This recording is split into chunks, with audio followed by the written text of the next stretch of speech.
Independent thoughts, independent life. This is Chad Benson. I happen to be taking it. So I'm taking the two, the zinc and the hydroxy. I'm taking it, hydroxychloroquine. A couple of weeks ago, I started taking it because I think it's good. I've heard a lot of good stories. And if it's not good, I'll tell you right. The White House doctor recommended you take that? Is that why you're... Yeah, White House doctor. I didn't recommend. No, I asked him, what do you think? He said, well, if you'd like it. I said, yeah, I'd like it. I'd like to take it. A lot of people are taking it. A lot of frontline workers are taking hydroxychloroquine. Wait, what? Let's go back again. Let's walk back. I'm taking it. Why are you taking it? I don't know. Everybody seems to be doing it. Maybe he's not even taking it. Yesterday, I was listening to him, and I thought, I'm going to let this breathe for a little bit. And I thought to myself, maybe they're just telling him it's hydroxychloroquine, and it's a Flintstone vitamin. It's a chewable. They're totally fine. You're going to be fine. Let him take as many as he wants. Nothing's going to happen to him. It is odd, right, that he's taking this as supposedly a preventative. Is there a preventative version of this where they're doing studies? That's a very interesting thing. According to Dr. Jennifer Ashton, well, they're looking at some trials. In medicine and science, we are always reassessing, reanalyzing, studying things. There are ongoing clinical trials that are recruiting patients right now to study hydroxychloroquine in the role of prevention, but there is no data yet, and that's what we try to go by. No data yet. It is an odd thing, though. Let's be real. I find it to be odd. I know you're good there, Mr. President. All I can tell you is, so far, I seem to be okay. Though, why you started taking it? Have you been exposed? Yeah, because, no, not at all. I just said that I've had so many letters from people, but this is a doctor. He doesn't want anything. I don't know him, never heard of him. But he treats people that we're talking about. And he said out of hundreds of people that he's treated, he hasn't lost one. It seems to have an impact, and maybe it does, maybe it doesn't. But if it doesn't, you're not going to get sick or die. Well, that's not true, because there are studies out there that say there are issues. Now, I will preface this by saying the dosage that the person's getting for malaria and to battle that, the dosage that people get with lupus and other things is not the dosages they've been pumping people full of hydroxychloroquine. It's a different, the amount that they're giving these people to fight this in these studies is much larger. And some people swear by it. Some people will say, look, this thing saved my life. And other people, they say, nah, this thing's done absolutely nothing for, and in some cases, potentially killed some people. All right, that was stunning. The President of the United States just acknowledged that he is taking hydroxychloroquine, a drug that meant really to treat malaria and lupus. The President has insisted that it has enormous benefits for patients either trying to prevent or already have a COVID-19. The fact of the matter is, though, when the President said, what have you got to lose? In a number of studies, certainly vulnerable to the population have one thing to lose, their lives. Yeah, Neil Cavuto, their lives. Their lives. Now, people have underlying issues. You're giving it. When they first started doing this thing, remember, the hydroxychloroquine, when they started giving this thing to people, in many cases, this was the Hail Mary. This was, we're going deep, people. We're throwing stuff to the wall. Gatos, my on-air partner for my local show out here in Phoenix, his mother passed away 3 weeks ago. They gave it to her. Now, she had underlying conditions. She had heart conditions. She had battled cancer twice. She was in the middle of cancer treatment. She had been in the hospital for months. When she came down with this, they called her doctor, her other doctor, her heart doctor, and he says, look, at this point, you have no other choice but to try this. So it's not like uber healthy people are getting it. People are sick. But still, I find it odd that you're taking this like it's a one-a-day aspirin. A VA study showed that among a population of veterans in a hospital receiving this treatment, those with vulnerable conditions, respiratory conditions, heart ailments, they died. Yeah. The amounts that they were giving people are much different. But I look at this and I have a lot of issues with, like, why are you doing this? Just curious why you're throwing this thing out there right now. Just like, I started taking a couple weeks ago. It's like one of those vitamins that you take. What?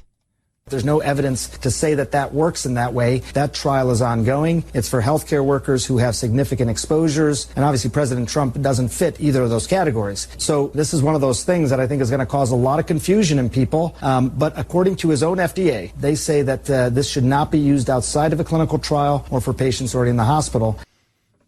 Yeah. I find it weird. I do.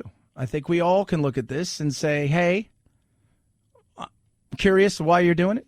But if you feel that's what you need to do, the one thing that we don't have that he has is access to absolutely the finest doctors immediately. For those of you guys who don't know,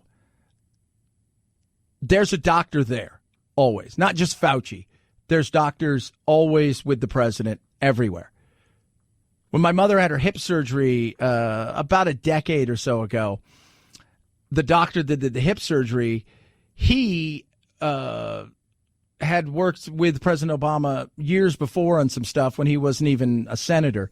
And when the president flew out and was going to do something, they had to postpone my mom's surgery. And we were talking to him, and he was saying, they had me when he flew out to Los Angeles come up there as his physician kind of, and I was just in the other room just in case something happened. I mean, so it's not like I don't think you need to worry so much, but it's just an odd thing that he's doing this. I think we can all, if we're honest with ourselves, kind of just the throwaway line, I'm taking it. It's no big deal. I got it. Take it. It's like my one a day. It's like a Flintstone vitamin. 323-538-2423 at Chad Benson Show is your Twitter. Feel free to tweet at me. You can text the program as well. With all of these things happening, guess what, kids? People still trying to figure out where they're supposed to be, how they're supposed to be when reopening. How does this actually work? What does it look like? I don't think people really know. I mean, they're trying to figure it out. Like, do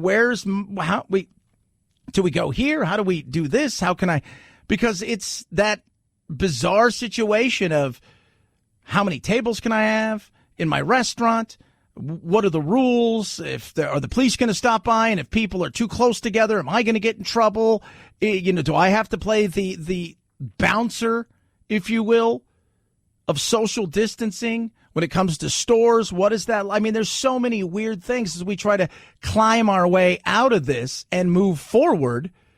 And it's not an either or thing. And I think too often than not, we think that we want, hey, it's either you're totally against reopening because you want to be inside and find a cure for this thing, or you're throwing the doors open and free for all. And it's not. It's not. It's finding the right balance in this moment in time that has respect for other people, does the best it can to keep people safe, and at the same time starts to move our economy forward and for us to get on some normal footing. Lives versus livelihoods, safe versus soon. And if you expressed any concern about the economy, those certain members of the managerial elite told us, well, you're disgusting, you're cold, you're heartless, you don't care about life. And the truth is, it's never been an either-or situation. They've both been important since day one. Yeah. You can be worried about your neighbor, your mother, your grandfather, yourself, mankind, and you can also be worried about your livelihood. It's not an either or, and we make it out to be it's one or the other. It is not one or the other. I want to see our economy get going. I also realize there's going to be some risk in life that people are going to have to take, that we're going to have to eventually emerge and get out there and participate, and it's got to be all of us. It can't be 60% of us carrying everything for everybody, but it's going to have to be like that at first, but we're going to have to move forward. It's how do we do it in a real and responsible way now that we know what the figures really start to look like when it comes to who this affects the most, when it comes to where those people are, in particular nursing homes, assisted living facilities, people who have real issues with underlying conditions. We need to protect them as best as possible, knowing nothing is for certain. And yet, at the same time, we need to get back there and not be afraid to attack the economy and start living our lives again. Because if we choose one over the other, I think it's going to fall on all of our faces. We're just going to land straight on our faces. And here's what I think most Americans want from their public officials. They want common sense, and they want their public officials to do everything they possibly can to fight the virus and to keep us safe. And they want us to do everything we possibly can to get this economy back open. Now, the coronavirus can kill you. We know that. It's not going to kill most of us. Most of us aren't going to get it. But poverty can kill you too. And the truth of the matter is they're both important. And public officials need to understand that. Yeah. Both are important. Both are. It's hard to worry about your health and what's going on if you don't have it and you aren't really affected by it. When you're sitting there watching your bank account dwindle, figuring out if you're going to pay your mortgage, your business is slipping away, and you seem to be going down and sinking, and it's happening every day, and you can't do anything about it. Because we've all been there. We've all been in a situation, no matter what's going on in your life, you're losing everything, and you're so desperate, you can't see tomorrow because all you're focusing on is the here and the now. And it's the same thing when it comes to health. You've lost a loved one. You're seeing somebody struggle. Could be cancer. Could be heart disease. Could be something else. Maybe it's you. And you're struggling in every way, shape, or form, and you possibly can. And you can't see. Anything else matters. It's not an either or. It's how do we get there together in a responsible way? And we can do it. And we will do it. But the reality is there's going to be risk involved, and that's just life. And some people will die. That sounds horrible. No, but that's reality. Because people will die in another way if we don't get our livelihood back. And poverty spikes and people are homeless. They're talking about a 40% rise in homelessness in certain areas. Think about that. That is insane. 323-538-2423 at Chad Benson Show is your Twitter. You can tweet at me. You can text the program as well. Rough Greens. Now, if you have a dog, I have a dog. His name's Doodle. He's little, right? Cute little dog. We adopted him. He's had issues. When we got him, found out he was a little bit older. He has some real hip issues. For years, we've tried to do everything for the last 3 years. And he could be nippy, and if you touch his hips, he flips out. So we've tried everything. So Rough Greens came to me and said, hey, will you try this? And so we tried it. Now, it's not a dog food. Instead, it's a healthy supplement that puts into your dog's food all the live nutrients necessary for your dog's superior health. Because all that dry dog food, there's nothing living in there. It's meant to stay on a shelf for God knows how long, a couple years potentially. So there's nothing living in there. With Rough Greens, you only get live canine supplement, right? So what is that? 25 all-natural vitamins and minerals. 20 digestive enzymes to aid in digestive health, 15 powerful strains of probiotics, omega oils. Doodle's like a puppy now. He bounces around. He runs around. It is amazing to see him. It is giving him a new lease on life, and it is awesome to watch because he's not the cutest dog in the world, but I love him to death. And Rough Greens has made a huge difference. Simply put, Rough Greens is the head-to-tail nutrition your fur buddy has been missing. Now, your dog can't make the decision, but you can. We think you're going to agree that after taking the 14-day jumpstart for just $14.95, that's it. It will be the best thing you've ever done for your furry friend. See if Rough Greens can reduce or completely eliminate your dog's symptoms. Just go to roughgreens.com/Chad or call 833-MyDog88. That's RUFFgreens.com/Chad or 833-MyDog88. Rough Greens, we make any pet food better. Chad Benson Show.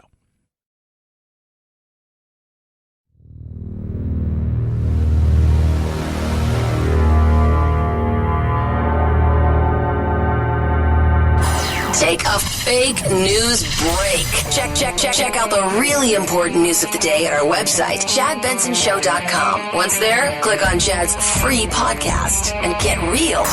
The Chad Benson Show, where truth and the American way live. Rent free. There are little glimmers. I don't want to downplay the heartbreak, because the numbers are not good for this quarter. Bad pandemic contraction. But there are little glimmers. A lot of the unemployed are temporary. Kudlow, little glimmers. Itty-bitty smidge here and a smidge there.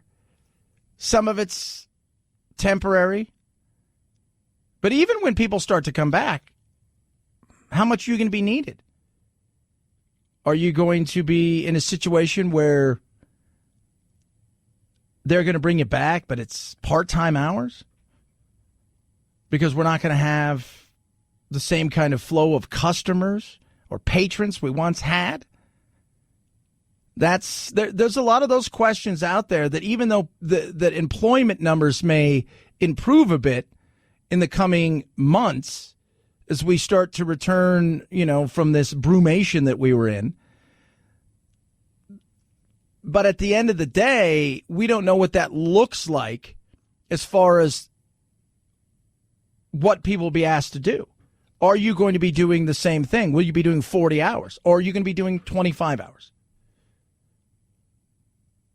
Because we've got to share the hours amongst the people. That's a possibility. Then on the other side of things, what happens if there's a second shutdown? Because there's not just a flare-up, but it continues to go, and there isn't a season of it. It's just one continuous situation. Will states across the country say, all right, we got to go back in? That is something else we have to look at. 323-538-2423 at Chad Benson Show is your Twitter. Feel free to tweet at me. You can text the program as well. Love hearing from you. I do. So we're going to touch on what Nancy Pelosi said about the president because it's very interesting. It is. And I just want you to know, I kind of find it funny. And at the same time, you'll say to yourself, well, hold on a second. Can we say things like that now? Can we? Think about where we are in the world of politics. Plus, you can play tennis in Nassau County. Just be careful with balls. Chad Benson Show.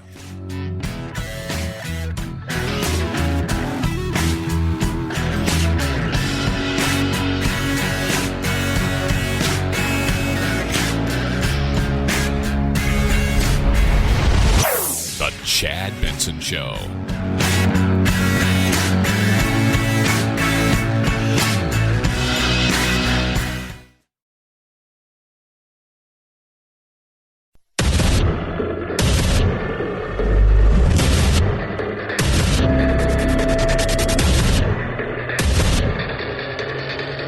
Independent thoughts, independent life.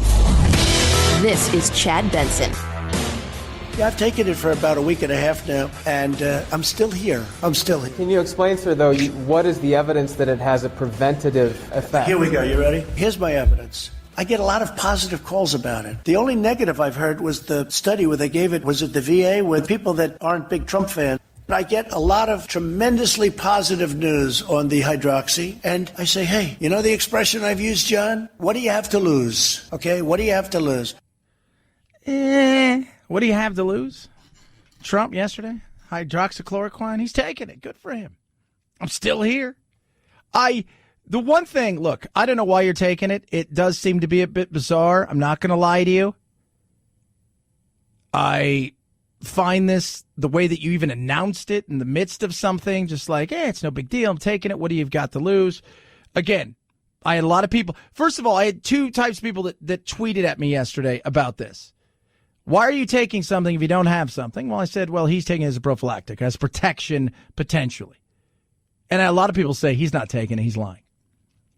But here's something for you, right? As much as Trump at times can be a giant pain in the ass, and if you don't think so, and you're so blind and you drink the Kool-Aid, I've never seen people, when this first was talked about, hydroxychloroquine, the whole time, I've never seen more people in the media root for something not to work than they did for this. Don't care whether or not you like him. You've got to be at least open-minded. Go, yeah, you know, there were a lot of people that were like, shit, like, oh my God, this study says it doesn't work. It was the excitement of people over this not working was huge. Because if he got that right, you could almost guarantee another 4 years is the way they were looking at it. 4 years. Oh, my God, another 4 years. It's crazy. But why is he taking it? He's hoping and praying that this thing, for all intents and purposes, is going to protect him. As a, I've been around some people that have had it, want to make sure that I don't get it. In particular, not so much the naval attaché guy, but Stephen Miller's wife has tested positive. I think she's asymptomatic, but they're very close. So I think he's a little bit worried. Now you have to ask the question, is anything going to be protecting us from this that's not a vaccine that can give us just enough to fight it off? The people that have taken hydroxychloroquine haven't been taking it to fight this, have been people that are very, very sick as kind of a Hail Mary. It's not people that, they gave it to some small study groups that showed them get better quicker. But as far as the people that are very sick and they gave it to, some people swear by it and other people say, it didn't work. I tell them my favorite saying in medicine, just because you can do something doesn't always necessarily mean you should do it. So at this time, until we have any conclusive data, my answer would be the small risk outweighs any possible benefit. There you go, Dr. Jen Ashton. Small risk, benefit. He thinks it's okay. He's going to take it. Go for it. To me, look, it's your life. That's the way I look at it. I just found it weird that he announced it the way that he did. 323-538-2423 at Chad Benson Show is your Twitter. Feel free to tweet at me. You can text the program as well. Love hearing from all of you. Pelosi.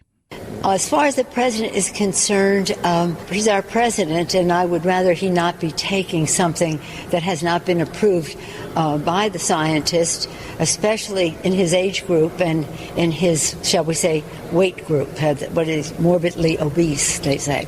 So I think that it's not a good idea. Wow. What was trending today? President Plumper? That was a shot right there from her. Let's listen to this again. How she kind of like tries to get around it, and then she just says it. As far as the president is concerned, he's our president, and I would rather he not be taking something that has not been approved by the scientists, especially in his age group and in his, shall we say, weight group, what is morbidly obese, they say. So I think that it's not a good idea. Fat shame! You fat shame the president! You're a fat shamer. I'm like, we can do that now? We can fat shame? It's not very nice. Yes, he is. He's a big dude. It's not, goof around. He's a big boy. He's giant anyways. Even if he lost 30 pounds, he's not the stick. He's never going to be Obama. Obama was very thin, rail thin. Trump will never be that. Trump goes. He's up. He has an awful diet like a 7-year-old.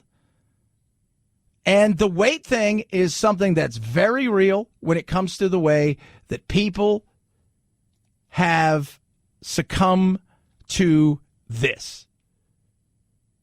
You go and look at New York, who's it been hurting the most?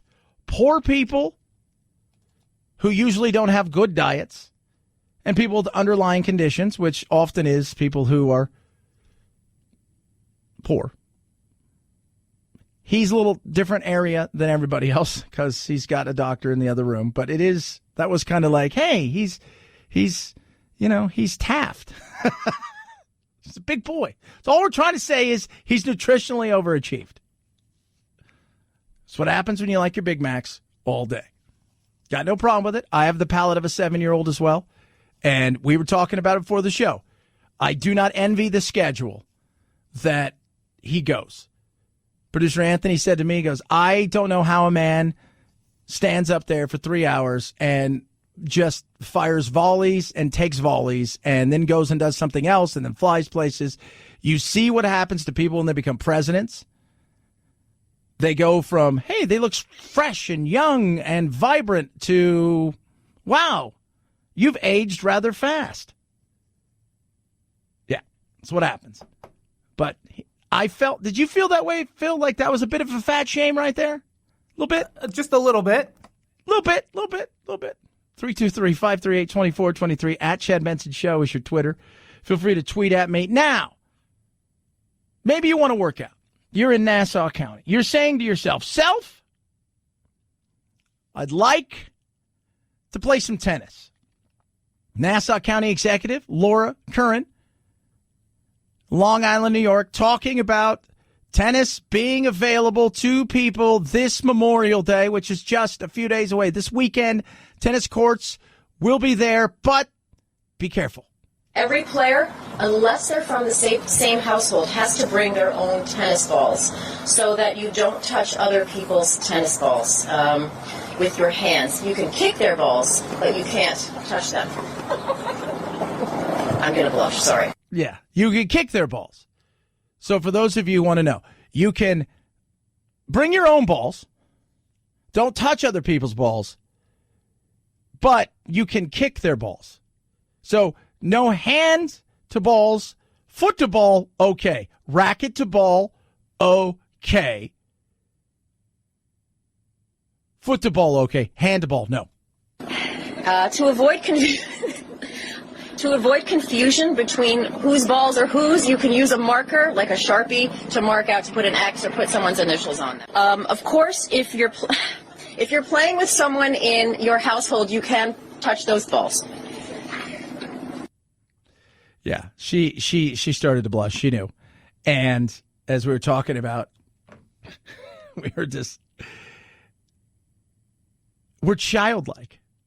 I don't care how old you are. You can hear the reporters and the people that were there to cover it and some people there that were there for the conference to talk, they started laughing because no matter who we are, no matter what age group we are in, when we hear something like that, we all revert to 10 and 12-year-old little boys and girls. We think it's funny.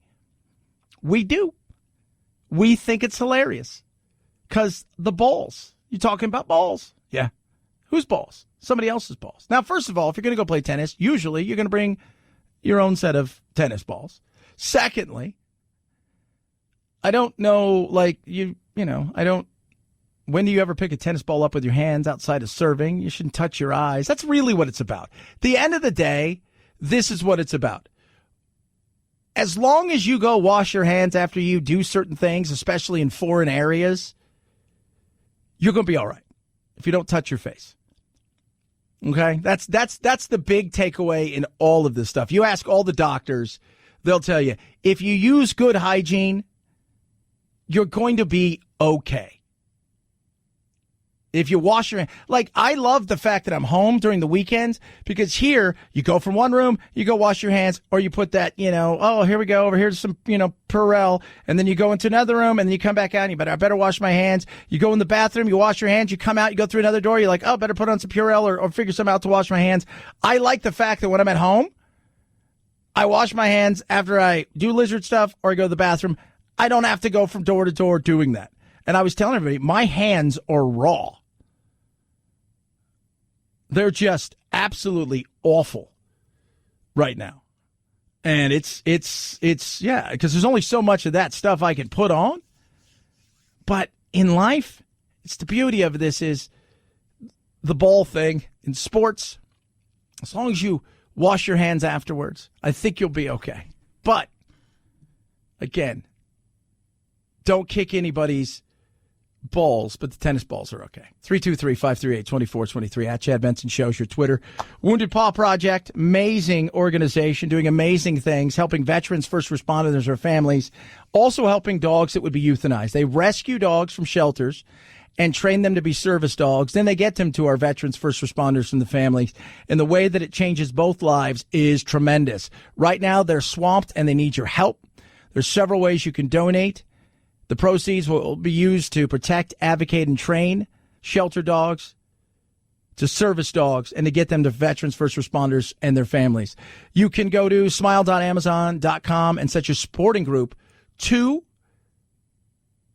Wounded Paw, or you can give cash, or better yet, maybe you have an extra vehicle. You're thinking, I might trade it in, I might just get rid of it altogether and scrap it.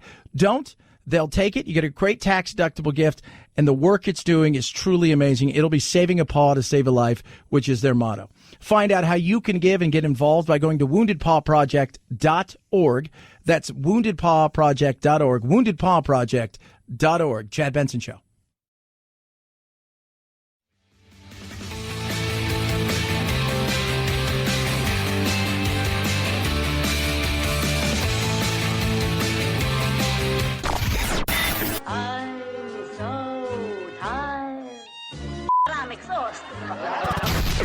If you're part of the politically exhausted majority, don't fear. Your time to be validated and rejuvenated is here.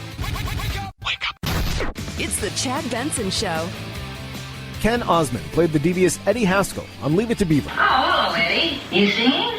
Just practicing for the Glee Club at school, Mrs. Beaver. I'm sure you are. He was sweet as pie to the parents, but always trying to get Beaver and his brother in trouble. Osmond, who scored other jobs after the show ended in the early 60s, but felt he was always typecast. So he retired from acting and became a police officer with the LAPD in 1970. In 1980, Osmond was shot 5 times while running down a suspected car thief. Most of the bullets hit his bulletproof vest. He survived and went on disability, retiring from the force in 1988. Wow. Isn't that weird? Eddie Haskell was your partner, but he died. So who's left? I think the Beaver's the only one left, right? I think the Beaver's left, and is Wally still alive? I don't know, but I do know everybody else has since gone and passed away. Indeed. I like how they called him devious. I don't know if he was devious, right? I'm not quite sure he was like super devious. So Tony Dow, he's still alive. And then, of course, Mr. Beaver himself is still alive, right? Jerry Matthews. Outside of that, I don't think anybody's left on the show. You ever watch some of those things and you're like, wow, he's 70 now? And they're still kids back in the day. Oh, passed away. It's a shame. He was the first. I always thought he was the first. There's always one of those characters, like in some of the great sitcoms, that one that's just a little bit different. Like I love WKRP, like Herb Tarlick. He was just always the big kiss-up. I don't think they're devious. They're just kiss-ups. I don't like the fact you call them devious. I don't like you now. 323-538-2423 at Chad Benson Show's your Twitter. So I got to take a look yesterday at the things that Major League Baseball are proposing for coming back. Now, I love baseball. I do. I don't watch as much as I should. I watch a lot of things. I'm really busy, but I do enjoy baseball, especially the playoffs, to me. This is not – I don't want them to play this way. I'll be 100% honest. No spitting. Well, it's a habit thing. I don't think you're going to be able to stop that. Sunflower seeds. Well, they're not going to do that. The coaches all have to wear masks. There's only a certain amount of people allowed in the dugout. Okay, we're going to – no throwing the ball around anymore. So guy strikes out, no throwing the ball to third, back, none of that. Okay. If 2 people or more touch a baseball, they have to bring in a new baseball. Okay. If somebody's going to rosin up, they use the rosin and they try to get some dirt on the baseball, they have to wear gloves. Get ready for this, producer Phil. You're going to love this. They're discouraging other players from being too close to other players. They're telling players maybe if a player's like on second base that you should take a step or 2 back. Also, same thing goes for first as far as holding on a base runner. I'm like, well, this isn't good.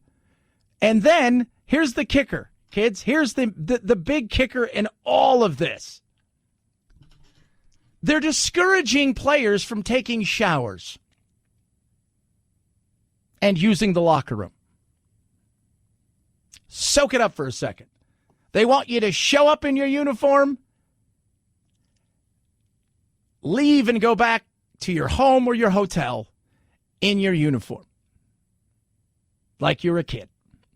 So show up at the game in your uniform, leave in it. Also, here's something I know will drive all the players crazy, especially if it's not in a singular place. This may be even worse. When teams travel, you're not allowed to eat outside in other restaurants. You're only to get food, essentially, from the hotels. Or have it brought in from a certain, they'll set that up. Which would be like, oh. Now, after the games, if you guys don't know this about Major League Sports, especially baseball, after the games, usually there's a massive spread out for them. But that is just one of those things where I just don't see. The not showering thing, the spitting thing's habitual, but holding on a base runner and, those, are you going to have the first baseman to wear a mask? I don't. You're changing the game. And at some point in time, it's just not worth it. 323-538-2423 at Chad Benson Show was your Twitter. Tweet at me, text the program as well. Love hearing from every single one of you. Happy Tuesday. Chad Benson Show.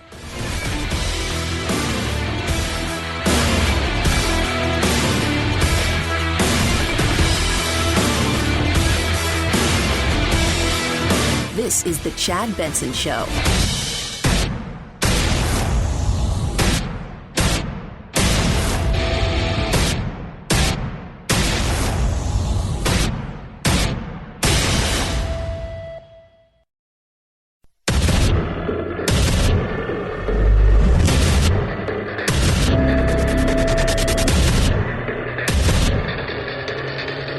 Independent thoughts, independent life. This is Chad Benson. I happen to be taking it.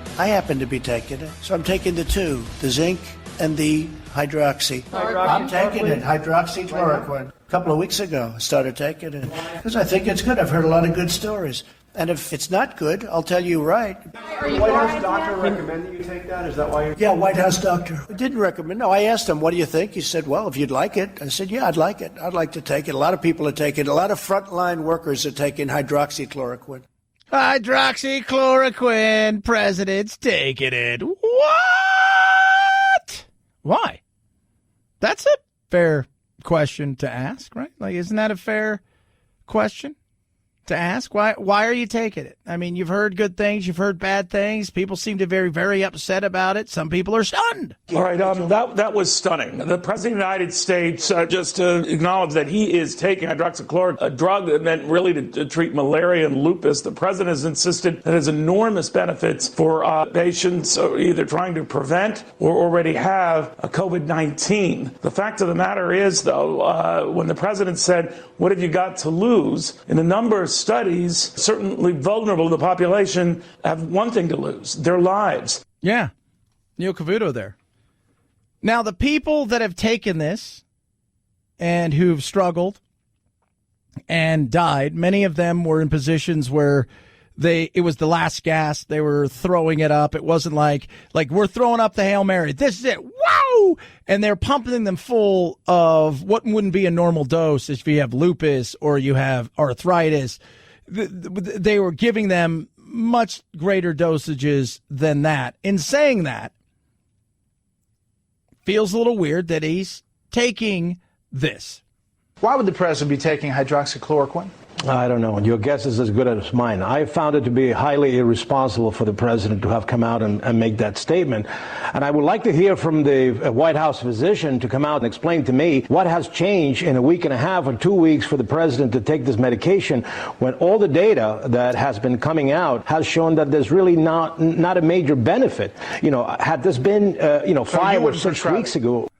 So I think the doctor should. Why are you taking it? I have no problem. You're taking it. You say, hey, you feel totally cool. Everything's all right. You haven't exploded or anything. All I can tell you is, so far, I seem to be okay. Though, why you started taking it? Have you been exposed? Yeah, because no, not at all. I just said that I've had so many letters from people, but this is a doctor. He doesn't want anything. I don't know him, never heard of him, but he treats people that we're talking about. And he said out of hundreds of people that he's treated, he hasn't lost one. It seems to have an impact, and maybe it does, maybe it doesn't. But if it doesn't, you're not going to get sick or die. Well, that's not true.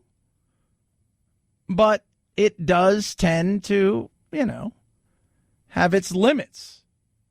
Now, they are doing some trials when it comes to this being a prophylactic, meaning protection from catching it before, but come on. In medicine and science, we are always reassessing, reanalyzing, studying things.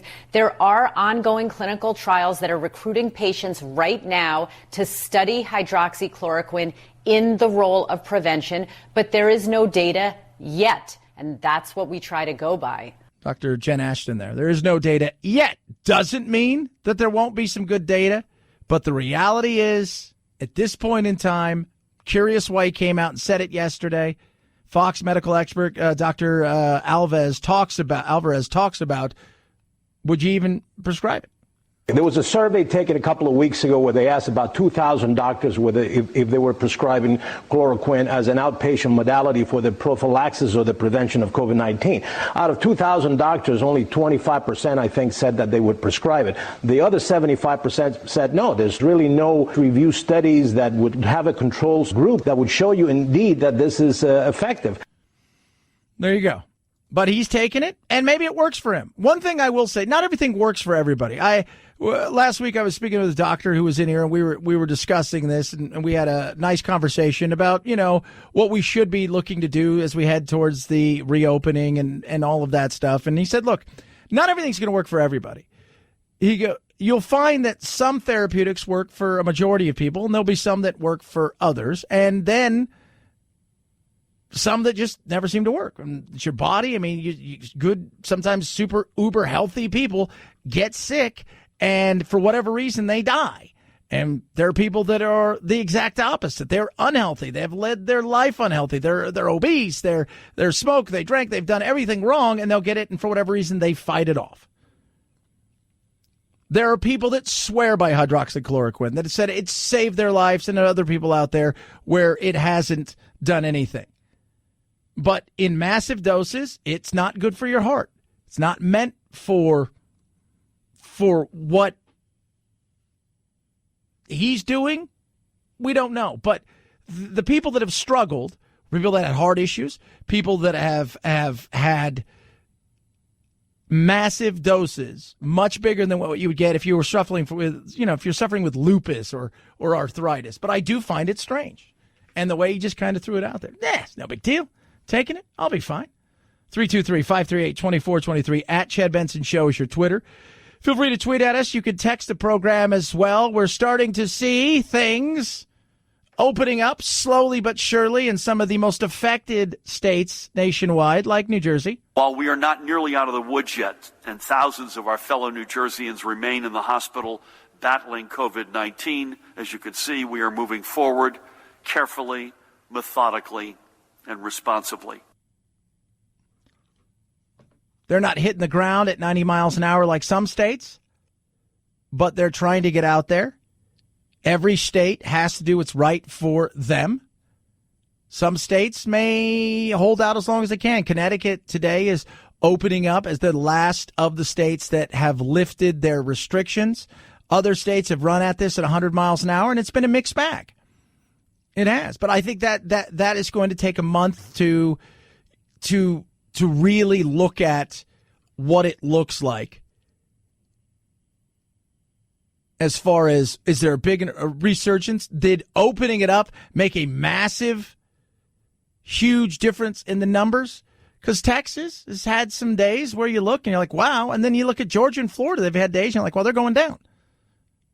Why? We're learning so many things about this thing every day.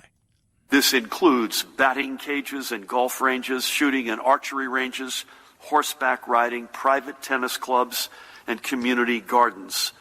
Community gardens are opening up. tennis.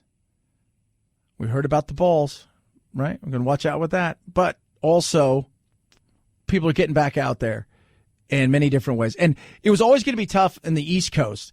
Out here in the West, California obviously has done, whether you like California or not, they've done a pretty bang-up job while overreaching in more ways than one, especially places like Los Angeles. The numbers, when you look at the size of the state, but I think some of that has to do with the way that people live their lives in California is much different than in the Northeast, where it is dense, the population's on top of each other, you're in elevators throughout the day. I haven't been in an elevator. I think I've been in an elevator once in the last 2 years. That's it. We don't have super high rises here. So I'm not walking down the street with people. I drive in a car. I don't take any kind of public transportation whatsoever. And my neighbor is, one side is 150 yards away. The other side's about a half a mile away. So a little bit different world. So the Northeast, though, they're emerging from their winter and they're looking around. People are anxious. They want to get outside. They want to start living their lives. And they're ready for it. So we'll see what it looks like there compared to other parts of the country as they reopen. But one thing we know for sure, take away the northeastern part of the country, America looks totally different when you look at the amount of people that have been affected by this. And I think some of that has to do with the way that we live our lives in certain parts of the country, being in many ways kind of social distancing, don't live on top of each other. And they're talking about that this is going to reshape the way that people live. People are looking around and they're saying to themselves, do we really need to live here? I think New York and New Jersey and other places, they were already in California in some of the bigger places, especially up in San Francisco. But people were already seeing in some of these areas, people saying, you know what, it's too high a tax. It's not worth it. It's crazy politics, whatever it is. We could sell our house and go buy something else and live an easier life. And they were seeing a migration to California here to Arizona and Texas and the East. They were seeing it down to the South because of what you could get. I think you're going to see that more and more. This is going to change a lot of things in the way that we live our lives in the future.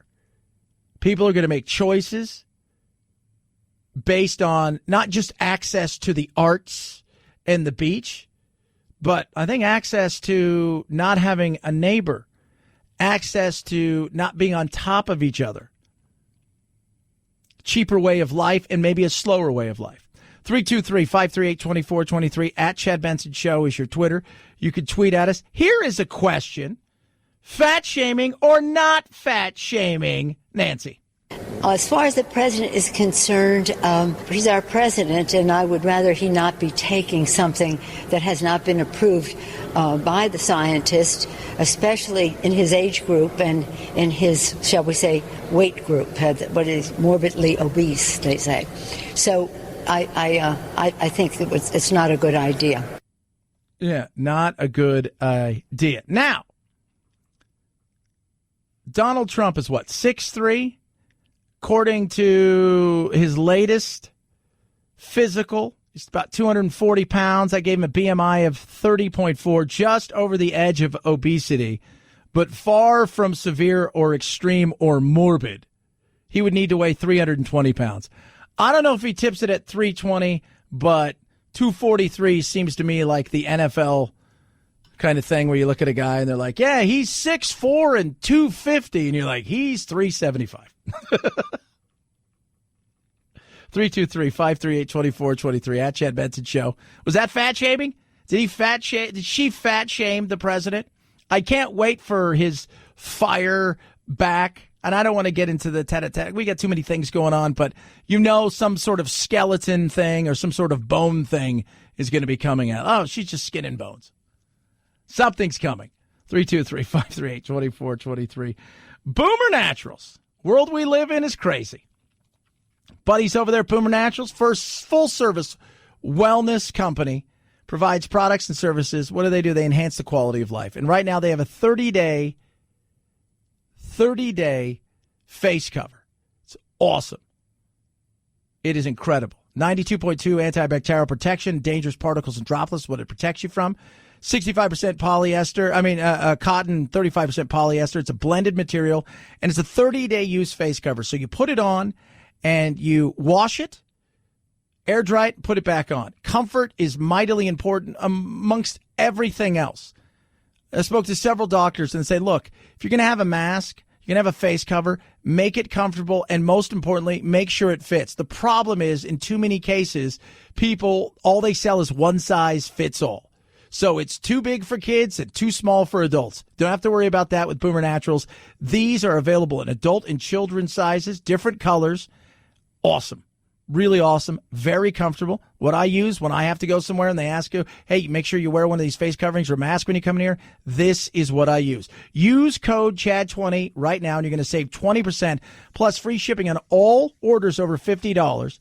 That's code CHAD20 at boomernaturals.com, boomernaturals.com. Take your family's health into your own hands and order your 30-day face coverings now at boomernaturals.com.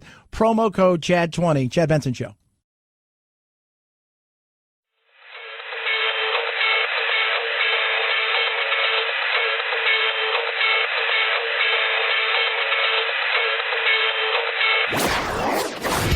Don't let the Washington Beltway strangle you. This is where the exhausted majority comes to refuel, realign, and reevaluate. This is Chad Benson. 5, 4, 3, 2, 1, 0, ignition, liftoff. Now it's time to find out what's trending. What's trending? Yeah, what does that mean? I mean something, right? Like it's trending on the old internet. What's trending? Trending on the old interwebs. Take a look. Start it to Google today. Hydroxychloroquine, trending. Ryan Seacrest, trending. Ryan Seacrest fans were very concerned that he had a stroke the other night on American Idol. He wanted to be Dick Clark. Chad, he's fine. Talk about a guy who works like nonstop. There's a guy who's going like 18 hours a day all over the place. And he's fine. That's what he said. Hydroxychloroquine, obviously trending because Trump talking about taking it. Megan Fox and Machine Gun Kelly. Megan Fox, oddly enough, married to Brian Austin Green, but they have split up after she has been seen with Machine Gun Kelly. And JoJo Siwa. Talk about an internet sensation. Apparently she did something with her hair and like just insane.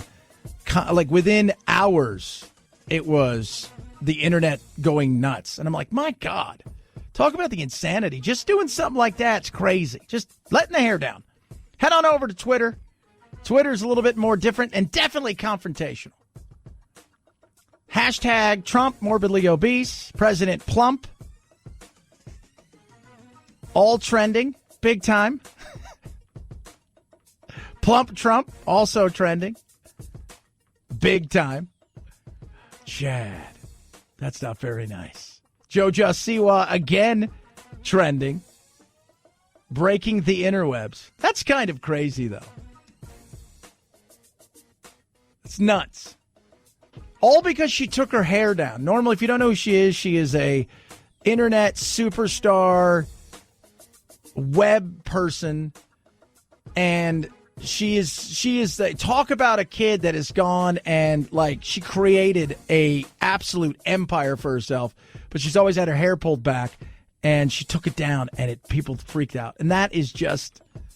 Imagine having that kind of bizarre power where you do something as just...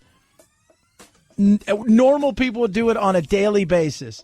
You do something so just... You would think it's no big deal, and you get that kind of reaction. That's... I don't know if that's awesome or scary. Probably a bit of both. 323-538-2423 at Chad Benson Show's your Twitter. It's the Chad Benson Show.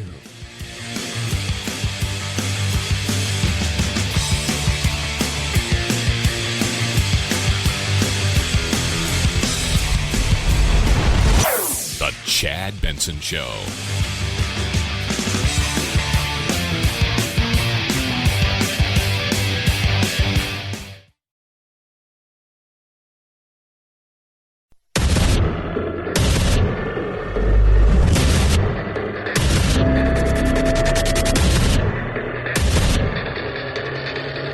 Independent thoughts, independent life. This is Chad Benson.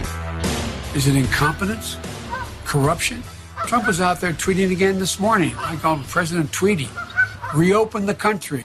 How are we supposed to do that if you're sitting on the money small businesses need in order to stay alive? Stop tweeting about it. President Tweety. I just love the fact every time Biden does something with technology, something is amiss. It's buffering. Things don't work. And then he's out doing something he thinks is, I'm going to do this like live stream thing, and there's geese like, wah, wah, wah. It's just the geese from there, because the geese are here. I don't know if you saw that woman who was attacked by the goose who was protecting her little baby itty bitties, but she got to the point where the goose was chasing her, a car pulled up. And I don't know if she knew the person or didn't, but the goose was coming hard, and he's like, get in the car.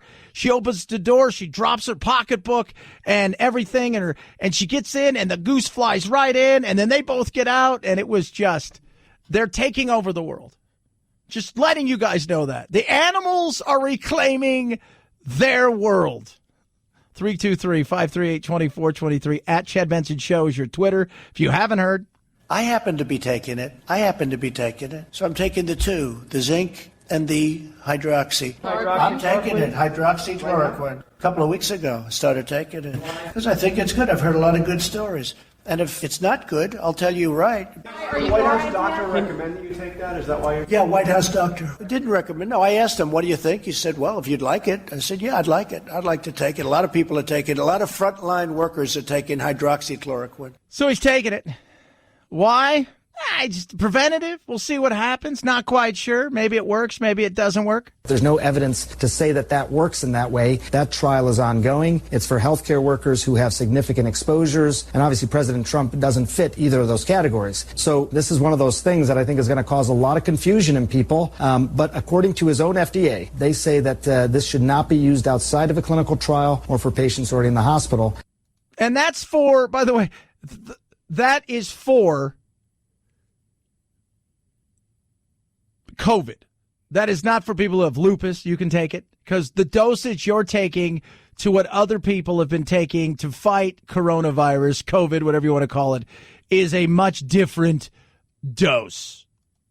There are some real concerns, and concerns about impact on the heart, possibly causing these heart arrhythmias, things like that. He said that there's a lot of healthcare workers that are taking it. I mean, there is a trial that is going on still. Most of the data that we've been talking about, Wolf, which was not at all impressive regarding hydroxychloroquine, was in people who already had the disease or already quite sick. There has been this lingering question, could it be used more as a prophylaxis to prevent the virus from entering cells in the first place? There's no evidence to suggest that.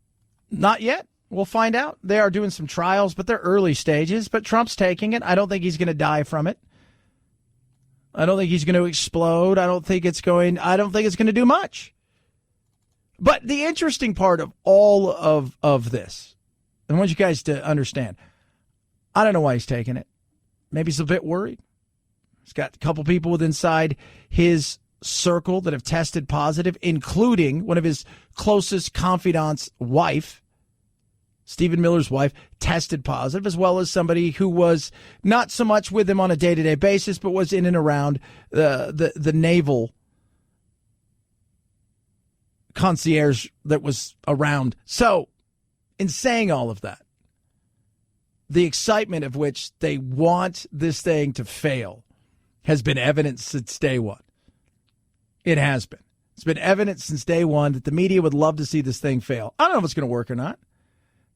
Based on a lot of the stuff that I've seen, it's not worked that bad. Some people have sworn by it. You've heard some actors and some other people who they got it and they swear to God it saved their life. Is that an anomaly? Is that real? Does it affect certain people in certain ways? Yeah, I think that's a possibility. But the excitement at which they want it to fail is pretty interesting. I don't think it's going to kill him. I don't think he's taking massive dosages of it, but I do find it interesting. And I think Producer Anthony, we're talking, I think Producer Anthony's right. I think Trump's worried about this thing. He is. He's absolutely worried about what this thing may do. He's not healthy, not like super healthy. He isn't. He's obese. I don't know if he's morbidly obese, but he's a big dude. Let's be real. He's a tall guy, 6'3". He's not built like a stick, and his diet isn't good, and he goes. And I think he's had some hypertension, some heart issues. So, let's be honest there. So I think there's a little bit of worry. But he's also putting his money where his mouth is. So good on you for that. At least you're transparent, right, Greg? I love it when he says, yeah, just very casually, I'm taking hydroxychloroquine. I would have told you sooner, but you didn't ask. Again, the most transparent president ever. And it's important to note that his explanation was incredibly nuanced. It's about who you give it to and when. He is correct. There are a lot of people taking this who know what they're doing. Yeah. And that's somewhat true. The dosages they're giving people in the hospital to fight this thing as kind of a Hail Mary were much bigger than you would give somebody normally because it's kind of the last gasp thing. So we'll find out. I don't think he's going to die from it. I don't. 323-538-2423 at Chad Benson shows your Twitter. Feel free to tweet at me. With all of this going on, you've got experts saying, look, this thing may never go away. It could be with us for some time until we come some sort of vaccine or some sort of therapeutic treatment, whatever that may be. God only knows when that may happen. But it could be here. It may not even be seasonal. It may just be here. Then we have to worry about this?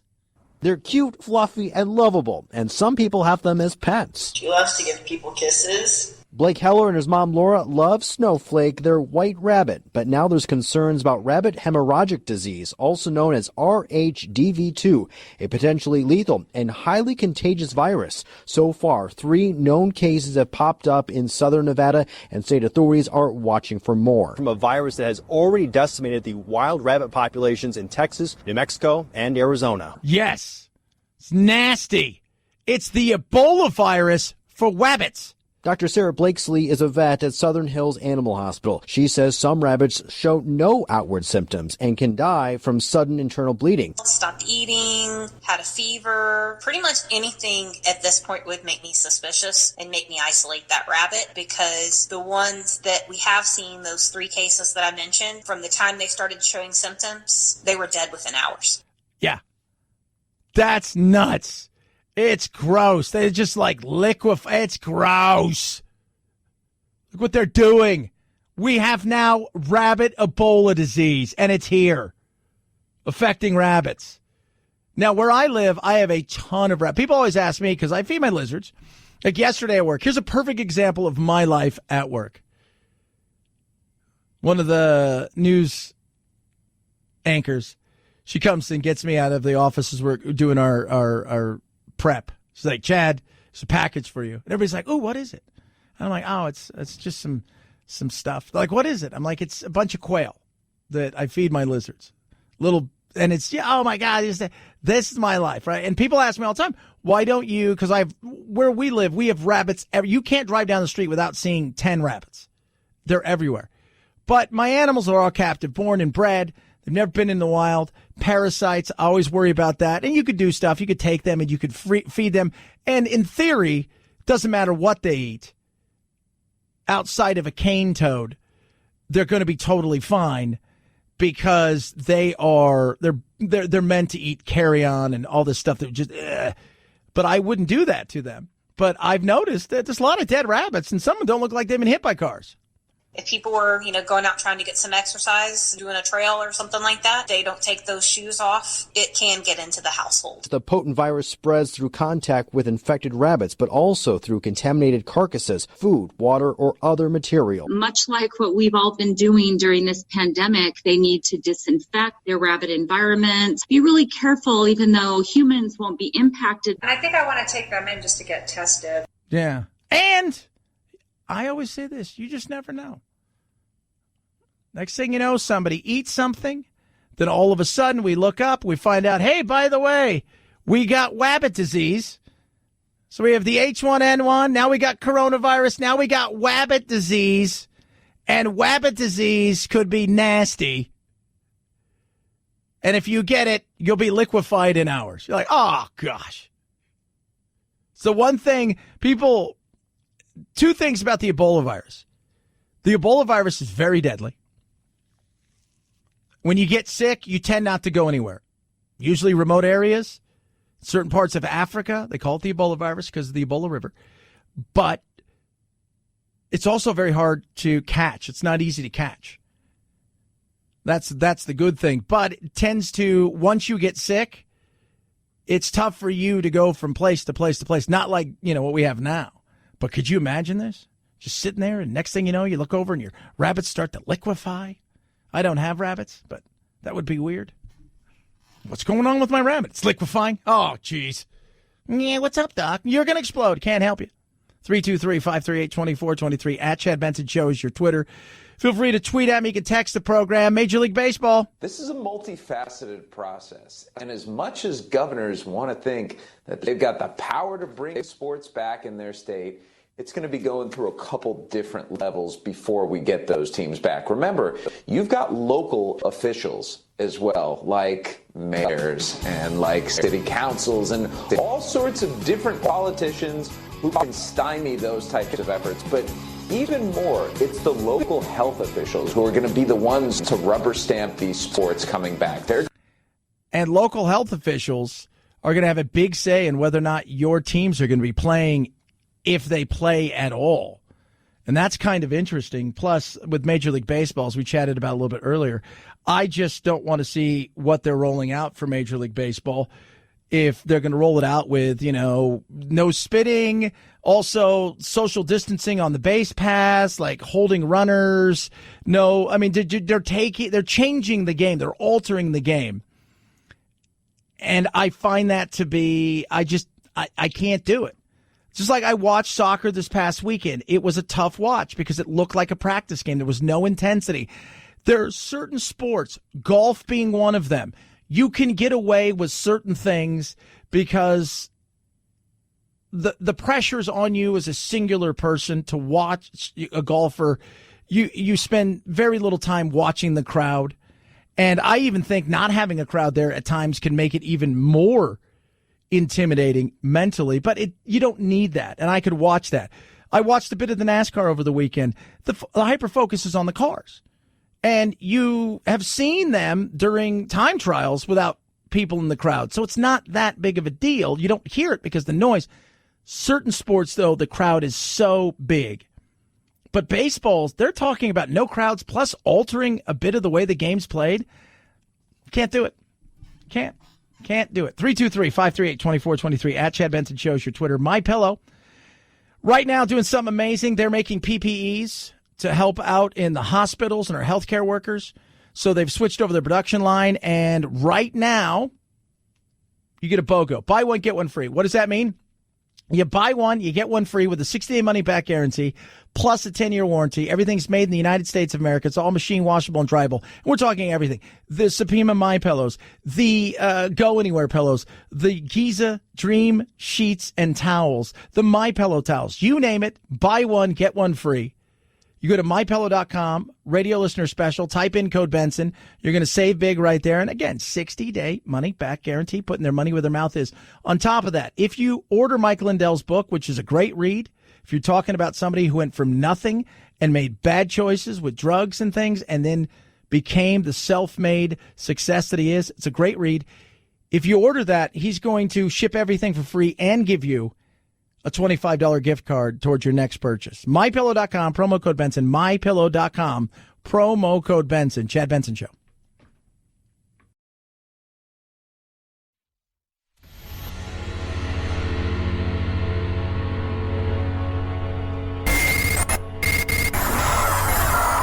No fake outrage here, just the real thing. The Chad Benson Show. This has always been a moving target, is that by early to mid-June, they will have a decision. We're either going to go or we're not. And if we are going to go, here's what a schedule might look like. I would say right now we're moving positively in that direction. But the NBA, again, keeping a close eye on those numbers every single day from Nate Silver and others, just like the rest of us. Yeah, and we're talking about opening the NBA. So Major League Baseball's got some weird rules they want in. They're still fighting about money. The NBA was in the midst of their season heading towards the playoffs. Will they or won't they? Because, look, soccer this weekend. Fox scored massive ratings. A Saturday morning game early on, scored huge ratings for Fox. The NASCAR race, massive ratings. There was golf this weekend, the foursome that took place. And by the way, I will tell you what the biggest show is going to be this weekend right now. Tom Brady and Phil Mickelson versus Tiger Woods and Peyton Manning in golf. Not even close. That thing's going to be massive. We are dying for stuff that's new. We are craving it, but we're missing a certain part of something in our society that is, I'm going to say it, sports. NBA, will it come back? How far away are we from actually? So we know mid-June, early June, we're going to get some sort of answer. But how's it look? Well, first off, they've got teams in all of those states, so they need to have the support to actually get back to doing some sort of work there. Secondly, they may host games in some of these places. Florida coming out, their governor being first and announcing they were open to pro sports. It is not a coincidence that Orlando has been mentioned as a possible place that the NBA could look at, creating a little bit of a quarantine zone. So they have to have the support of the health officials and the government before they even negotiate an agreement with their players. That's what's so difficult about all this, Greeny, is that they're not just battling the virus. That's their number one focus. But there's so many other layers they have to work through, which is why the calendar gets complicated pretty quickly. Yeah, it does. Time, all of this stuff, and they're willing to go a little bit longer and do something that a lot of people have been talking about for years, which is let's start the NBA in December, maybe on Christmas Day. So that's an interesting thing. All that being said, the NHL is coming up with potentially a 24-team playoff tournament. So you'd have 3 divisions of 8 teams or 4 divisions of 6, and you'd only play with inside your division, and it would be a round-robin tournament. And this is the first signal from the NHL that there's a chance that something may happen. The first. We'll see. Movies, entertainment-wise, I speak to a lot of people in the industry. Spoke to somebody yesterday who just sold something very big to Netflix, but she was told the movie industry will not be back in any real way until late 2021, early 2022. We may get some movies that are already in the can, but as far as a lot of the new stuff, it's going to be pushed out quite a ways. Stuff that should be filming, that was ready to film, it's going to be tough. It is. 323-538-2423 at Chat Benson Show is your Twitter. It's Tongue Out Tuesday. I don't know about that, but I like tacos, and that also goes with Tuesday. Chad Benson Show.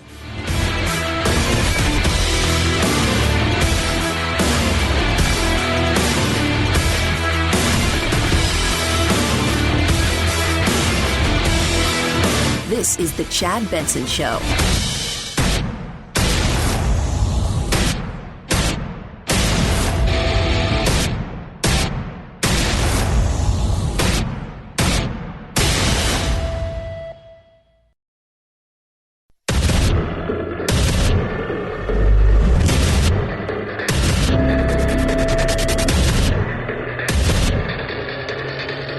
Independent thoughts, independent life. This is Chad Benson. Lives versus livelihoods. Safe versus soon. And if you expressed any concern about the economy, those certain members of the managerial elite told us, well, you're disgusting, you're cold, you're heartless, you don't care about life. And the truth is, it's never been an either-or situation. They've both been important since day one. That's our good buddy, John Kennedy. Makes us laugh, but he's right there. Both the economy and health are important. It's not an either-or scenario. We make it that way, and we should make it that way. People's livelihoods are very important. People's health are very important. We have to walk a fine line in the way that we're opening up now. But most importantly, as we get ourselves back out there, we know who we need to protect. We know what we need to do, and it doesn't guarantee that we're going to be able to protect everybody. That's the reality. But we also know we can't stay inside forever. Every state now is opened up in some way, shape, or form. Some states are further ahead than others.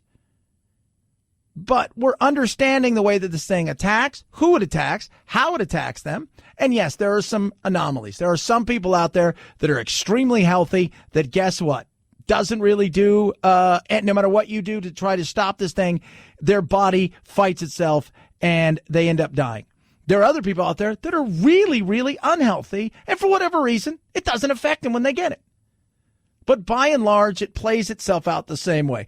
The elderly, assisted living facilities, people that are unhealthy in several different ways, obesity, we'll touch on that in a little bit, but also people who have serious underlying health conditions. Maybe they're fighting cancer, they have compromised immune system.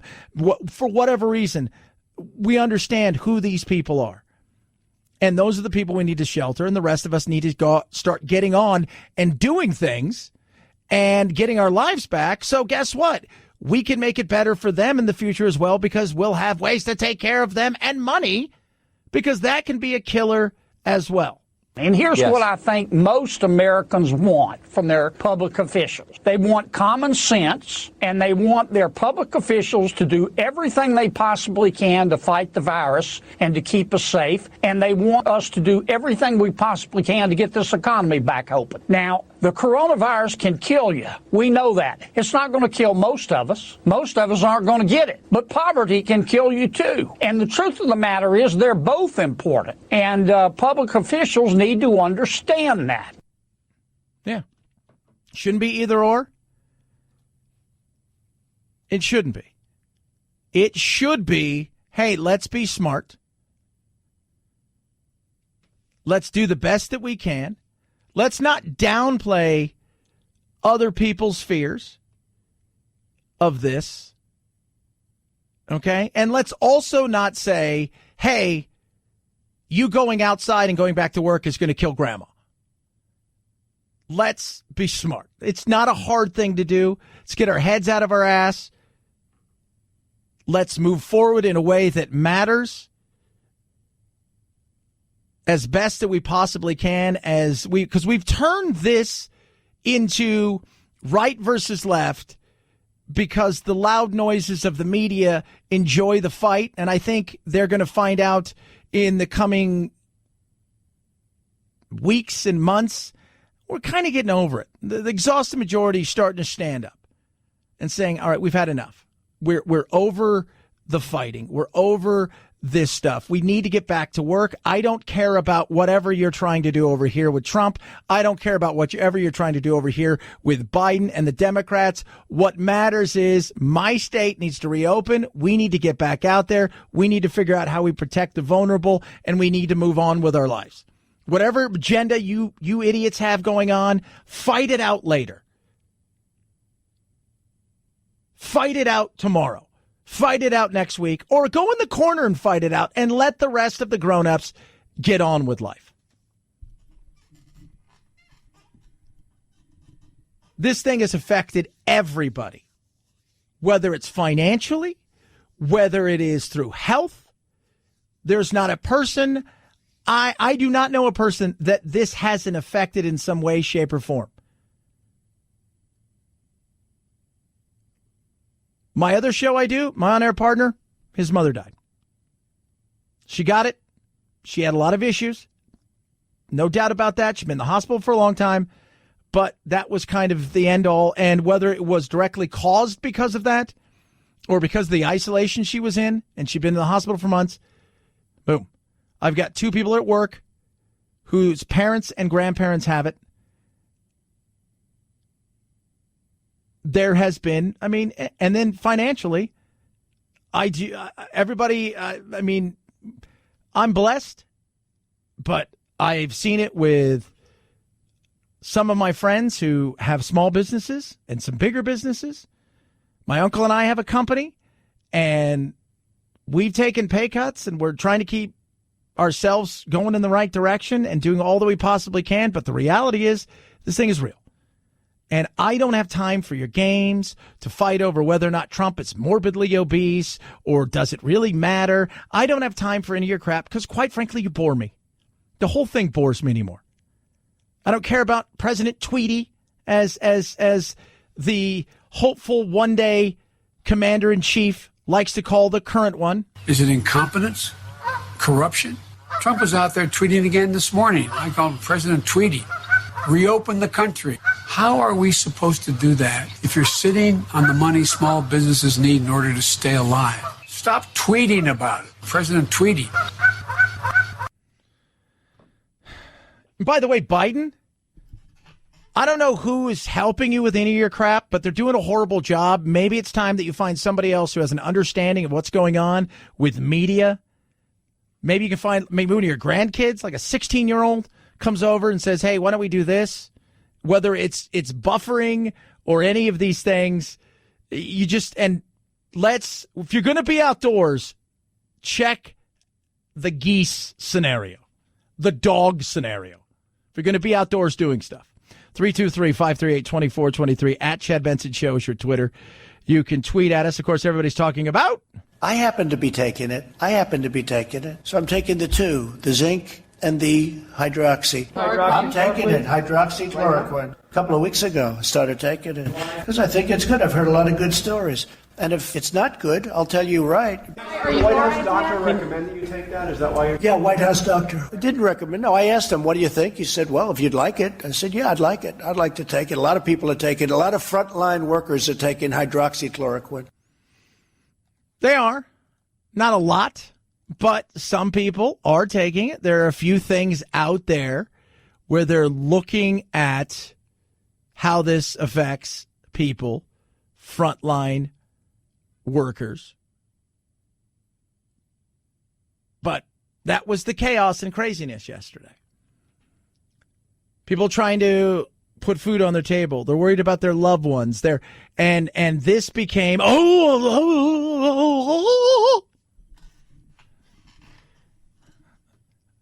focus. I don't even know if he's taking it.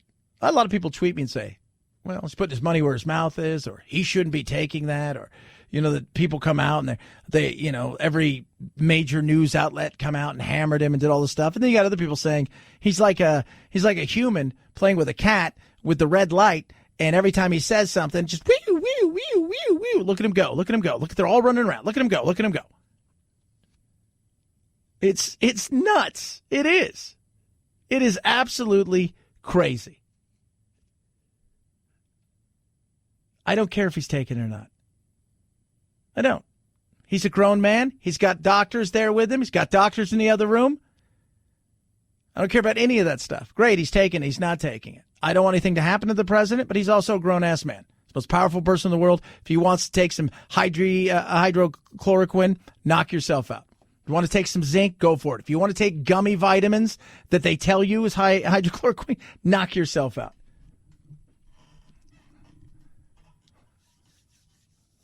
Shouldn't be a big deal.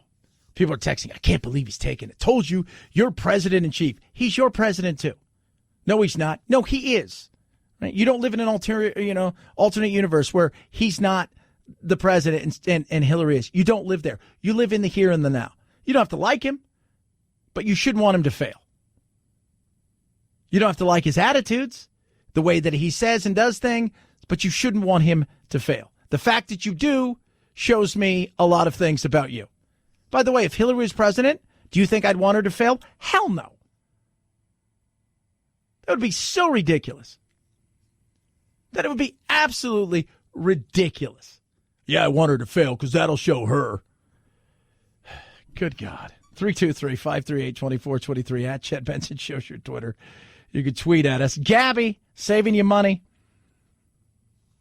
How? Well, simple. They saved me about $1,000 on my car insurance. So what Gabby is they're going to take all the pain out of like shopping for insurance. So if you got homeowners insurance and car insurance, it takes about 2 minutes. And what they're going to do is you just plug your info in, the link to all your stuff, and it takes about 2 minutes, and they'll spit out the comparison of what you have and what you're paying. Average Gabby customer saves about $825 a year. I save more than that because my car insurance was insane. So for the same coverage, I saved almost like $100 a month. You can do the same. My homeowner's insurance was perfect. And this is like 40 of the big insurers, like Progressive, Nationwide, Travelers, just to say a few. Right there. It's that simple. They're never going to sell your stuff, so no spam or robocalls and all that stuff. And it's great because it's totally free to check your rate. No obligation. It takes 2 minutes right now. See how much you can save on car and homeowners insurance. Go to Gabi.com/Benson. That's GABI.com/Benson. Gabi.com/Benson. Chad Benson Show.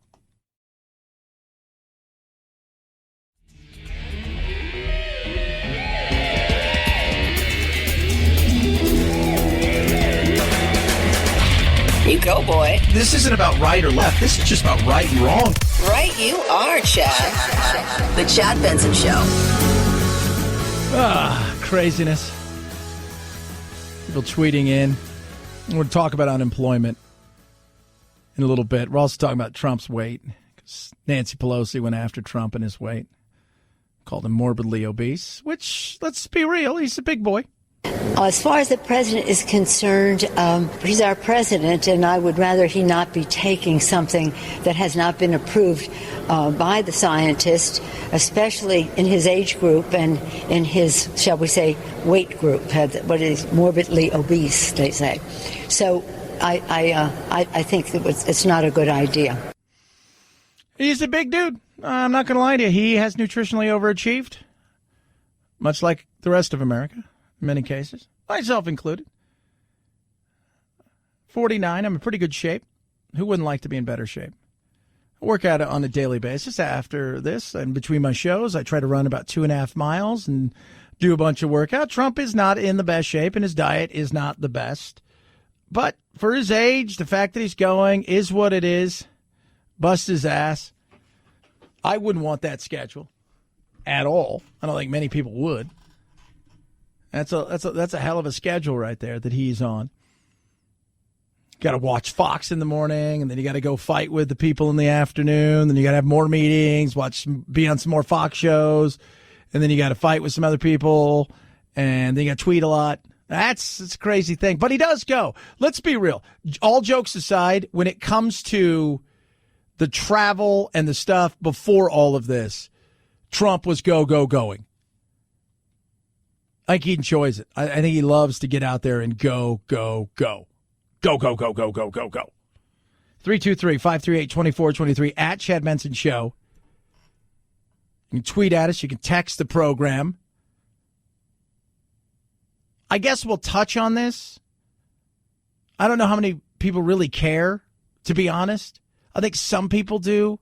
You've got Trump and Barr over, this whole Obama-Biden gate thing, Barr talking about criminal investigations. Not every abuse of power, no matter how outrageous, is necessarily a federal crime. As to President Obama and Vice President Biden, whatever their level of involvement, based on the information I have today, I don't expect Mr. Durham's work will lead to a criminal investigation of either man. Our concern over potential criminality is focused on others. Yeah.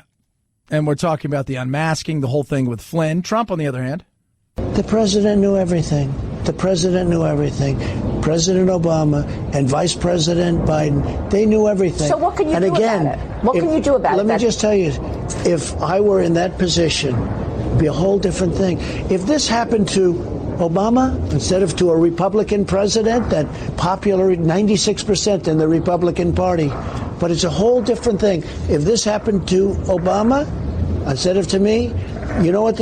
Everybody would be in jail for years already, for years. I don't know if that's true, but Barr doesn't seem to be thinking anything. Here's the issue with the whole unmasking. It's not so much the unmasking, it's the leaking that was the problem.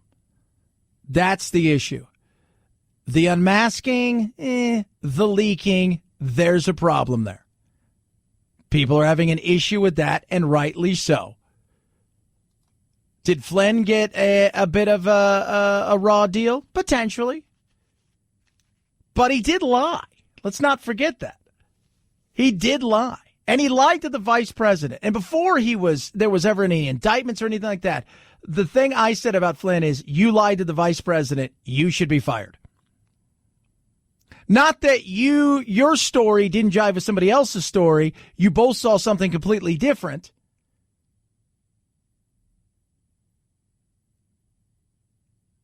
You lied to his face. You right there should have been fired for that. Period. Case closed. End of story. You weren't even in the gig with it actually going, and you lied to him, so you should have been canned right there. 323-538-2423 at Chad Benson Show is your Twitter. And a quick note, Pensacola, remember the shooting, right? Well, guess what? Was terrorism. It'd be a bigger deal, but it just shows you how much this virus has affected. Things that would be front page, chaos and craziness, is back page, talked about for 2 seconds, because this thing is affecting, no pun there, everything from our media to our health to our economy. Chad Benson Show.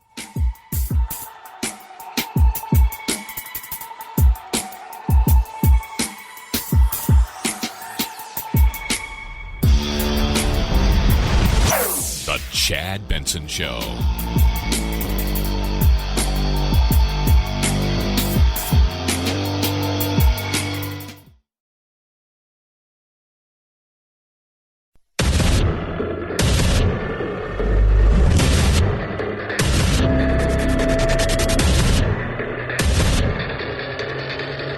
Independent thoughts, independent life. This is Chad Benson. Phase 1 clinical trials, which is primarily to assess safety, those are small number of participants, and that takes about 3 months. If that goes well, then you move on to phase 2, which looks at when participants are challenged with this vaccine, do they produce antibodies similar to those that we're seeing in patients with their convalescent plasma? And then if that goes well, as we go into phase 3, then you start thinking about ramping up the manufacturing and distribution.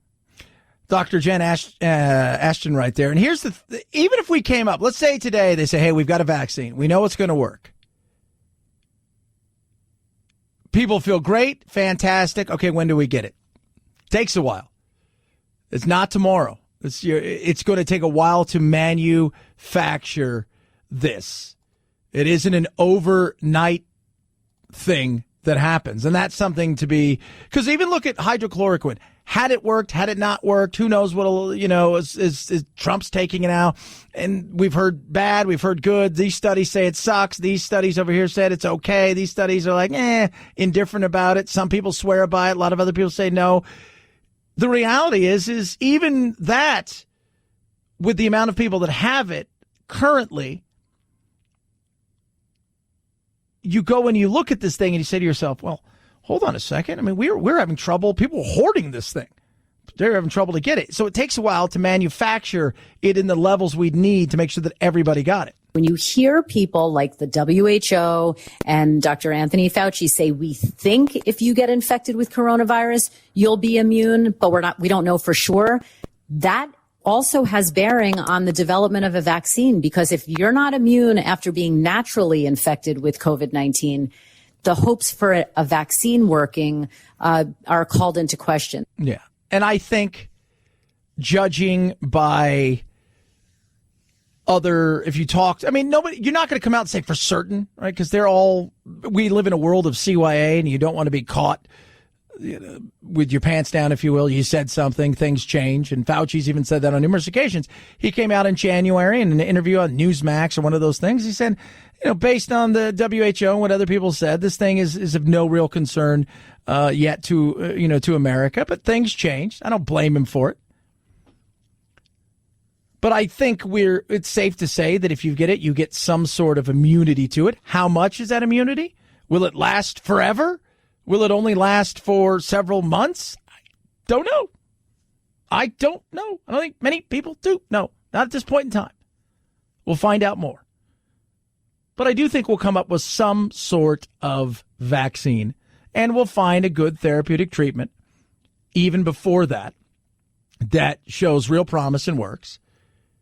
And that will give a lot of people relief in their mind that they can get out there without worrying about catching it, passing it on to somebody else, dying themselves, all of that other stuff, which is what you want. You want confidence in the people to return back to the way of life that they had, and that includes emerging and participating fully in the things you did before, which includes spending money and getting out there and doing things.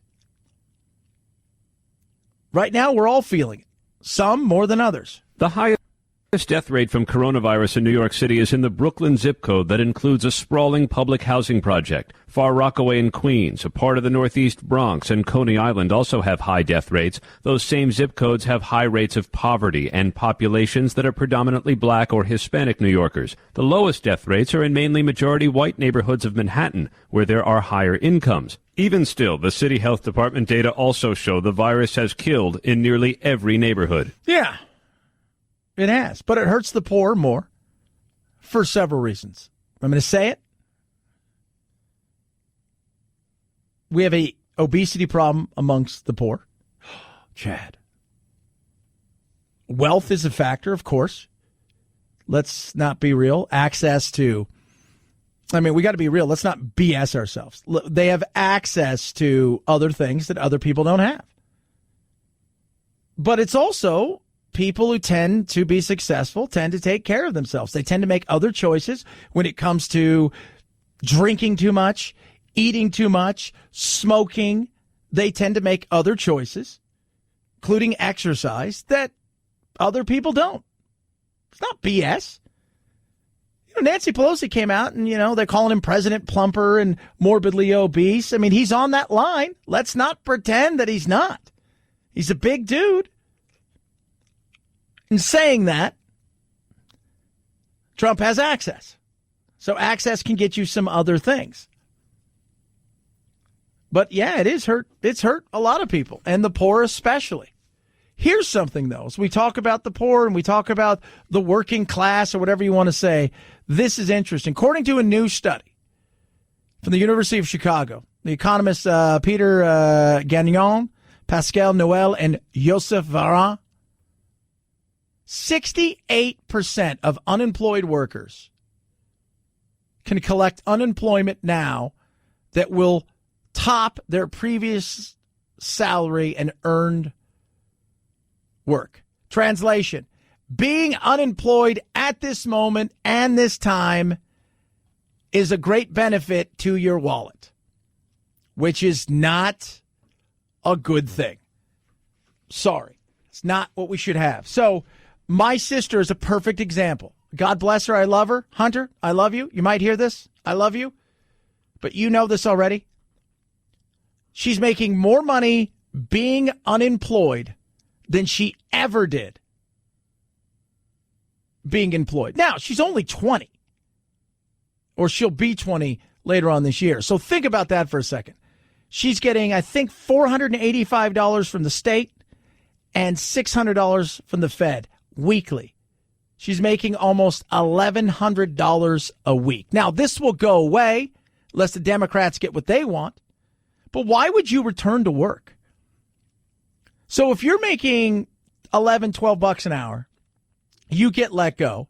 They come in, and let's say you're in Tennessee. I think they pay the lowest, $144 a week. But you're getting your $600. So you're making $744 against what you were making before, which was maybe after taxes, $300, $400, maybe. Why would you want to go back to work? We're incentivizing people to stay home. And I understand it was a desperate, hey, let's get this out there and let's see what we can do and let's get things going. But it is very interesting because why would you want to? And that's one of the things states are trying to figure out. Like, how do we, if your job comes open today, and let's just say you're making $2,500 a month is your salary, $3,000 a month is your salary, but you're making almost $1,000 or more by being at home, you're not giving people a reason to want to go back to work. And you should want to. Now, I think the majority of individuals that I have talked to, that's a pride thing. It's a doing something thing. There's a lot of different things that go into it. And I think most people would want to go back to work, but not all. It is odd, though. And states, what do? They're telling people you got to go back to work. I mean, your job's available now.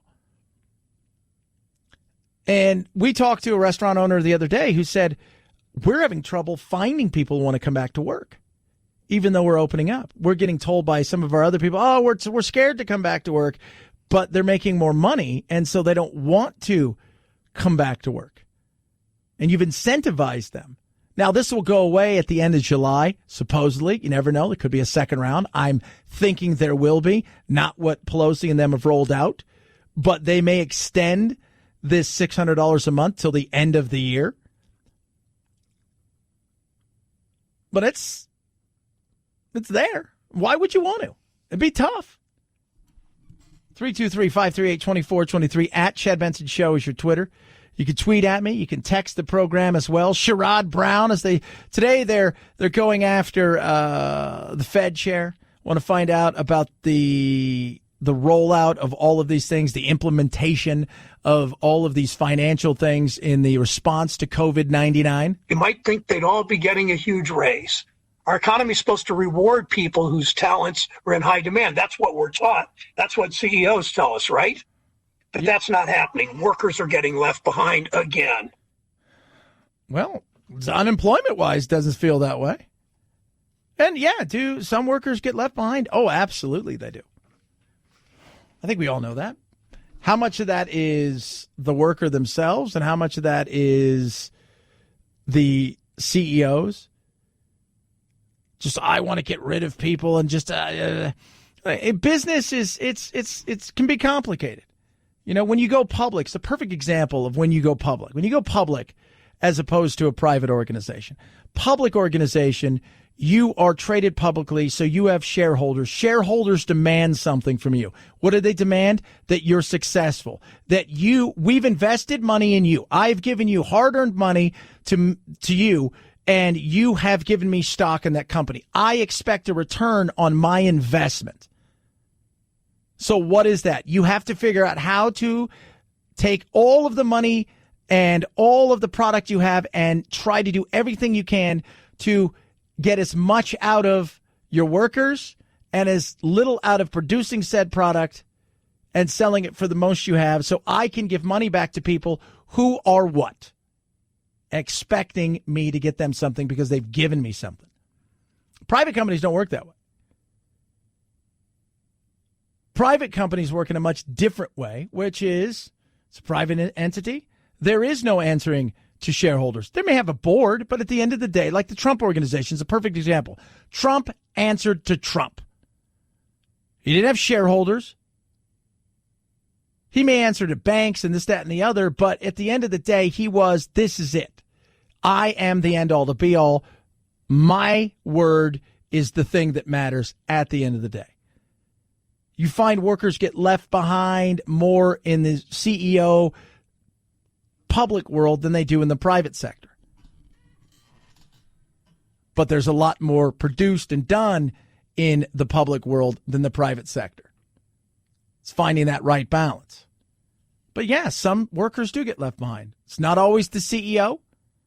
Sometimes it's the workers themselves. Sometimes it's a mix of both, and sometimes it's that we demand certain things from people that we've given money to as a return on our investment. And we're going to hold you accountable. And if you get fired because you didn't do your job, guess what happens? We'll replace somebody else that will do that job and get us what we want, which is the money we've given you, we expect a return on. 323-538-2423 at Chad Benson Show is your Twitter. WoundedPawProject.org. Check it out. Go there. Let me tell you about the Wounded Paw Project. So when they put this together, it was for veterans originally to help them transition from from being in battle and combat and coming home from their tours. They were struggling with both physical and mental issues, and these animals were helping them in their transitions. But they expanded that to include families and first responders. And as you can see right now, our first responders are going through so much. What they do is they rescue animals and train them. So they take dogs that would be euthanized and train them to be service dogs, shelter to service. And they need your help. Right now, they're, especially with first responders, they're inundated with requests.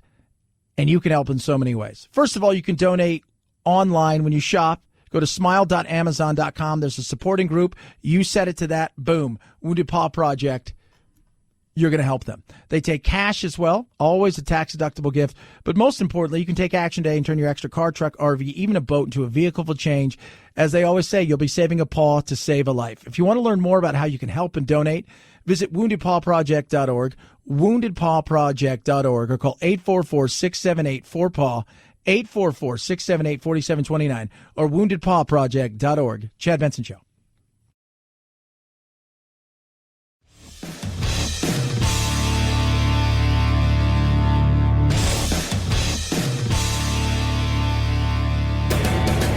Experiencing separation anxiety? That's dumb. Check out Chad 24/7 at his website, ChadBensonShow.com, and on iTunes, free. The Chad Benson Show. Never feel lonely again. Working closely with the governors, we are beginning to open the economy in a way that minimizes risk to workers and customers. We expect economic conditions to improve in the third and fourth quarter and into next year. Yeah. I mean, we're hoping that we're going to see something of a breakthrough, whether it's a treatment or we got positive news yesterday about the vaccine potential in one of the trials that's going on, and that's awesome. So we're hoping that we get something that's great therapeutically before the vaccine arrives, because if the vaccine truly does take, in the short term, 9 months, in the long term, if there is one, 18 to 24 months, we're going to need a therapeutic that allows us to return to life as normal, knowing that if you caught it, you're going to be fine. That this therapeutic will mitigate any of the potential effects of this and help it run its course in a much faster way, which is big. It is. 323-538-2423 at Chad Benson Show is your Twitter. You can tweet at us. You can text the program as well. Love hearing from every single one of you. And a passing yesterday, somebody who, for many of us, watched him on daytime television on a show called Leave It to Beaver. Ken Osmond played the devious Eddie Haskell on Leave It to Beaver. Oh, hello, Eddie. You singing?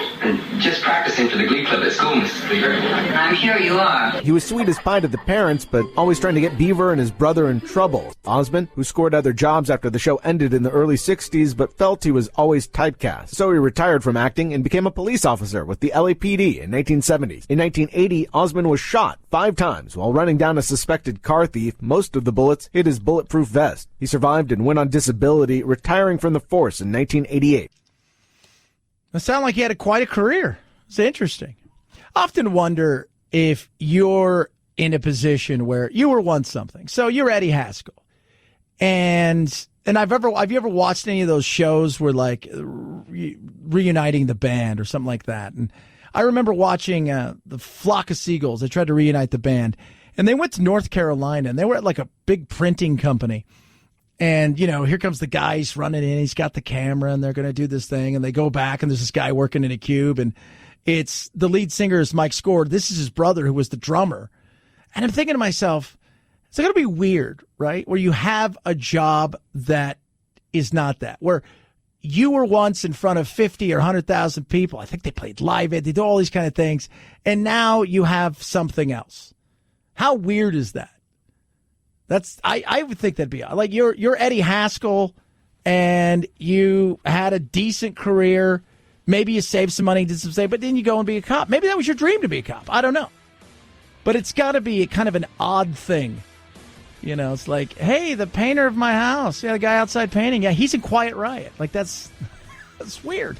323-538-2423. At Chad Benson Show's your Twitter. Feel free to tweet at me, text the program. Have a wonderful rest of your Tuesday. Go get yourself a taco. Night, Jack.